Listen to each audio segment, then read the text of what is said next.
तुमच्या घरी किती कुणाला माहिती, माझ्या घरी इतक्या साड्या, इतक्या साड्याचं कपाट जर पडेल आमच्या मालकीच्या अंगावर, साड्यात कार्यक्रम होईल इतक्या साड्या. तरी निमन ती साखर दिला, माझ्या मनासारखी साडी अजून घेतली. मग एक साडी देवाच्या नावावर झाला कुठं गुढीला. अरे कृष्णाच्या गोकुळात गुढ्या होत्या, रामाच्या अंगात गुढ्या होत्या. तुम्ही जर गुढ्या लावल्या का, पाडव्यापासून तुमच्या गावात एखादा हळू सुद्धा यायचं नाही. आणि अनुभी नाही, हे रामायण आहे, गोपाळ रामाचा प्रसाद आहे. एवढं सोपं नाही. एकदा जर पाडव्यापासून पुढे पहिले 6-7 महिने हे आपल्या गावाला पाळलेले रे, पाहिलं नाही. बरं ते कसं, ज्याचा हात मोडून त्याच्या गळ्यात त्याच्यावर आपल्याला घेणं देणं नाही. फक्त सगळ्या माता मावल्यांनी गुढ्या लावून आनंदात रोजच्या रोज प्रदक्षिणा काढून काय म्हणतात, एक शक्तीचं वातावरण निर्माण करा, शक्तीची तयारी करा. तुम्हाला रामायण सांगा, त्याची वाचायची आधी सांगतो. पहिल्याने 1 कटा साखर मी देऊन टाकतो तुम्हाला. 50 किलो साखर पहिली देतो, पैसे देतो तुम्हाला नगदी. मला वाटतं वाचक सूचकांनी ह्याला साखर घ्यायची पाळी येऊ देऊ नाही. तुम्ही दाळून तेलच घ्या, आम्ही साखर देऊ. काय नुसतं 6 लोक सांगे बरोबर नेलं आम्ही काय तिकडे हसायला काय झालंय, इकडे साखर लागते. अरे आपण सगळे 10 कटे दिली तर शक्ती झाली ना. नाही मग आपण 10 आहेत का, आपण 25 आहेत का. कोणी 25 किलो द्या, कोणी 10 किलो द्या. लय लागा माझ्याकडे बघू नका. कुठून आवाज आला, मी बाबा तुमचं लेकरू आहे. पण सगळ्यांनी हात मोकळा, लय जागे दक्षिणा घेतो दापून. कुठं मी आमचा हात असाच तेवढं घेतलं त्याला काय म्हणत, माझ्या मायाला आनंद एवढं तर शक्ती महाराजांनी मोठ्या बनवलं. ठरलं आपलं टिपून गेलं सगळं होतं.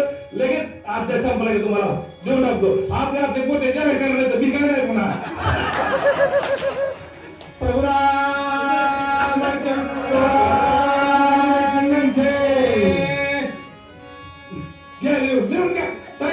विलंब करता पटपट पटपट तुम्हाला 10 कटे साखर मी देतो.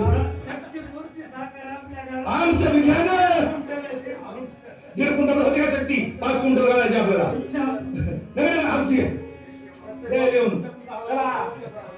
सीता सुते सोय साधून वन आले वाहन रगन. तिने केले मध्ये पेटान सुख संबन सेने आय मी. काही तुमचं पण कसं आहे. अरे आनंदी चेहरा आणि दुःखी चेहरा बघा. आनंदी चेहरा आणि दुःखी चेहरा जर एखाद्या शहराला कळत नसेल तर तो किती शहरा.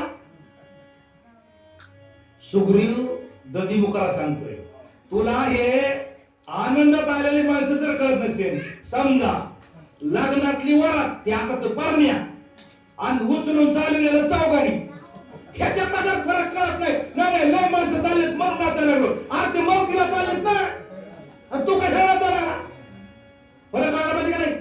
आणि नवरदेवाच्या पुढे पोरं लागतील, सगळे लोक निघाले वराने घेऊन आणि हे रडायला लागले का, माणसं चाललेत बघा तिकडून. त्यांनी तोंडाच्या म्हणला त्याच्यातला फरक कळायला पाहिजे. अरे ते आनंदात आले, उड्या मारायला लागले, आणि त्यांनी इतकं मारलं होतं ह्यांना, कुणाला आडवं येणारला. पार मारतात आडवं येणाराला कोण मारते माहिती का.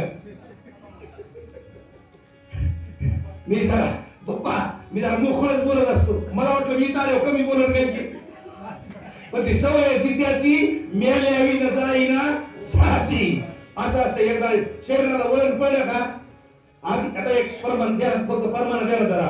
आधी होता वाघ्या, दैव येळ झाला पाग्या, आणि त्याचा वेळ कोण राहीना, आणि मूळ स्वभाव राहीना. आधी होती दासी, पट्टराणी केले दिशी, तिचं हिंडणं राहीना, आणि मूळ स्वभाव राहीना. आधी होता ग्रामजोशी, राज्यभर दिले दासी, त्याचं पंचांग राहीना, मूळ स्वभाव आता बासकी. तुझं दिधले अपमान क्षमा करावी मज लागून. अंगदाची तू भेटून समाधान साधावे.